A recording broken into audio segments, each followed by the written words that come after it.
Om Sai Shri Sai Jai Jai Sai. Om Shri Sai SATCHARITRA. Chapter 48. Warding off devotees' calamities. In this chapter, we cover the story of Shivade and Sapatnekar. At the commencement of this chapter, someone asked Hemant Pant whether Sai Baba was a guru or Sadguru. In order to answer the question, Hemant Pant describes the signs or marks of a Sadguru as follows. Signs of Sadguru. He who teaches us Ved and Vedanta or the 6 Shastras systems, he who controls the breath or brands his body with mudras, that is metallic marks of Vishnu's weapons, or gives pleasing discourses regarding Brahma, he who gives mantras or sacred syllables to the disciples and orders them to chant the same a certain number of times but does not assure them any result in a definite time, he who by his lengthy gross knowledge explains beautifully the ultimate principle but has himself got no experience or self-realization is not a Sadguru.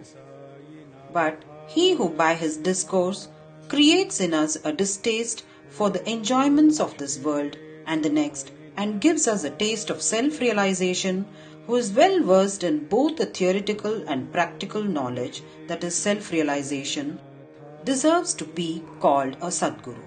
How can he who is himself devoid of self-realization give it to the disciples? A Sadguru does not ever in his dream expect any service or profit from his disciples. On the contrary, he wishes to serve them. He does not think that he is great and the disciple small. Not only he loves him as his son, but regards him as equal to himself or as Brahma. The main characteristic of a Sadguru is that he is the abode of peace. He is never restless nor ruffled. He has no pride of his learning. The poor and the rich, the small and the great are the same to him. Hemant Pant thinks that on account of the store of accumulation of merits in his past births, he had the good fortune of meeting and being blessed by such a Sadguru as Sai Baba. Even in full youth, he hoarded nothing, except perhaps chillum. He had no family, no friend, no home, nor any support. Since he was 18, his control of mind was perfect and extraordinary. He lived then in secluded places and always abided in his self. On seeing the pure attachment of his devotees, he always acted in their interests, and hence he was in a way dependent on them. What experience he gave to his devotees while he was living in flesh are felt even today after his Mahasamadhi by those who attach themselves to him. What the devotees have to do is this. They have to trim their heart lamp of faith and devotion and burn it in wicks of love, and when this is done, the flame of knowledge, self-realization will be lit up and shine brighter. Mere knowledge without love is dry. Nobody wants such knowledge. Without love, there is no contentment, so we should have unbroken and unbounded love. How can we praise love? Everything is insignificant before it. Without love, our reading, hearing, and the study are of no avail. In the wake of love come devotion, dispassion, peace, and liberation with all their treasures. We do not get love for anything unless we feel earnestly about it. So, where there is real earning, God manifests Himself. It includes love, and it is the means of liberation. Now, let us revert to the main story of this chapter. A man should go to a true saint with a pure mind or even otherwise, fraudulently, and hold his feet. Ultimately, he is sure to be saved. This is illustrated by the following stories. Mr. Shivade. Mr. Sapatnekar of Akalkot, Solapur district, was studying for law. A co-student, Mr. Shivade, met him. Other fellow students also got together and compared notes of their study. It was found by the questions and answers amongst themselves that Mr. Shivade was the least prepared of all for the examination, and therefore all the students derided him. but he said that though he was not prepared, he was sure to pass the examination as his Sai Baba was there to get him through it successfully. Mr. Sapatnekar was surprised at this remark.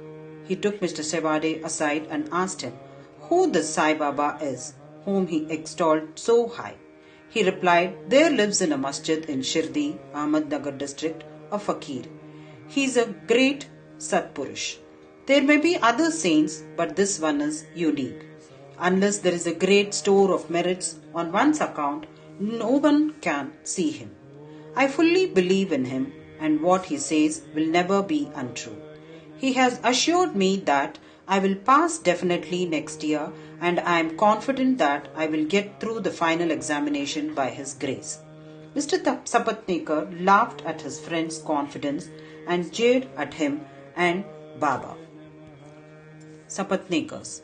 Mr. Sapatnekar passed his examination, settled at Akkalkot, and practiced as a pleader there. 10 years after this, that is in 1913, he lost his only son on account of a throat disease. This broke his heart. He sought relief by making a pilgrimage to Pandharpur, Gangapur, and other holy places. He got no peace of mind. Then he read Vedanta, which also did not help him. In the meanwhile, he remembered Mr. Shevade's remarks and his faith in Baba, and he thought that he too should go to Shirdi and see Baba. He went to Shirdi with his younger brother, Pandit Rao, and was much pleased to see Baba from a distance. When he went near and prostrated himself and placed a coconut before Baba, with feeling of devotion, the latter at once cried out, "Get away!" Sapatnekar hung down his head, moved back and sat aside. He wanted to consult somebody who would advise him how to proceed. Somebody mentioned Balashimpi's name. Sapatnekar saw him and sought his help. They bought Baba's photos and came with them to the masjid. Balashimpi took a photo in his hand, gave it to Baba and asked him whose photo it was. Baba said that this photo was the yar of him, pointing to Sapatnekar. Saying this, Baba laughed and all others joined. Bala asked Baba the significance of the laugh and beckoned Sapatnekar to come forward and take darshan. When Sapatnekar began to prostrate himself, Baba again cried, "Get out." Sapatnekar did not know what to do. Then they both joined their hands and sat before Baba praying. Baba finally ordered Sapatnekar to clear out immediately. Both were sad and dejected. As Baba's order had to be obeyed, Sapatnekar left Shirdi with a heavy heart, praying that he should be allowed to take darshan next time. Mrs. Sapatnekar. 1 year elapsed. Still his mind was not at peace. He went to Gangapur where he felt more restless. Then he went to Madhegaon for rest and finally decided to go to Kashi. 2 days before starting, his wife got a vision. In her dream, she was going with a picture to Lakad Shah's well. There, a fakir with a piece of cloth tied around his head, sitting at the foot of the neem tree, came close to her and said, "My dear lassie, why get exhausted for nothing? I get your pitcher filled with pure water." She was afraid of the fakir and hastened back with the empty pitcher. The fakir followed her. At this, she was awakened and opened her eyes. She told this vision to her husband. They thought that this was an auspicious sign and they both left for Shirdi. When they reached the masjid, Baba was absent. He had gone to Lendi. They waited till his return. When he returned, she was surprised to see that the fakir she saw in her vision exactly resembled Baba. She reverentially prostrated herself before Baba and sat down looking at him. On seeing her humility, Baba was much pleased and began to tell a story in his peculiar characteristic manner to a third party. He said, "My arms, abdomen and waist are paining for a long time. I took many medicines. The pains did not abate. I got sick of the medicines as they gave me no relief. But I am surprised to see now that all the pains have disappeared at once." Though no name was mentioned, it was the story of Mrs. Sapatnekar herself. Her pains, as described by Baba, left her soon and she was happy. Then Mr. Sapatnekar went ahead to take darshan. he was again welcomed with the former get out. This time he was more penitent and persevering. He said that Baba's displeasure was due to his past deeds and resolved to make amends for the same. He determined to see Baba alone and ask his pardon for his past actions. He placed his head on Baba's feet and Baba placed his hand on him, and Sapatnekar sat stroking Baba's leg. Then a shepherdess came and sat massaging Baba's back. Baba, in his characteristic way, began to tell the story of a baniya. He related the various vicissitudes of all his life, including the death of his only son. Sapatnekar was surprised to see that the story which Baba related was his own, and he wondered how Baba knew every detail of it. He came to understand that he was omniscient and knew the hearts of all. When this thought crossed his mind, Baba, still addressing the shepherdess and pointing to Sapatnekar, said, "This fellow blames me and charges me with killing of his son. Do I kill people's children? Why does this fellow come to the masjid and cry? Now I will do this. I will again bring that very child back in his wife's womb." With these words, he placed his blessing hand on his head and comforted him, saying, "These feet are old and holy. You are carefree now. Place entire faith in me and you will soon get your object." Sapatnekar was much moved with this emotion. He bathed Baba's feet with his tears and then returned to his residence. Then he made preparations for worship and Naivedya and came with his wife to the masjid. He offered all this to Baba and accepted prasad from him. There was a crowd in the masjid and Sapatnekar went there and saluted Baba again and again. On seeing heads clashing against heads, Baba said to Sapatnekar, "Oh, why do you prostrate yourself now and then? One namaskar offered with love and humility is enough." Then Sapatnekar witnessed that night the Chavadi procession described before. In that procession, Baba looked like a veritable Pandurang, Vitthal. At the parting next day, Sapatnekar thought that he should first pay 1 rupee as dakshina, and if Baba asked again, instead of saying no, he should pay 1 more, reserving with him sufficient amount as expenses for the journey.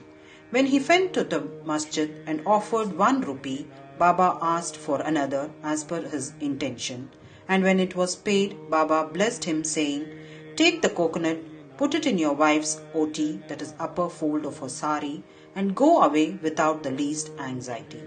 He did so, and within a year a son was born to him, and with an infant of 8 months the couple came to Shirdi, placed him at Baba's feet and prayed thus, "O Sainath, we do not know how to redeem your obligations. Therefore, we prostrate ourselves before you.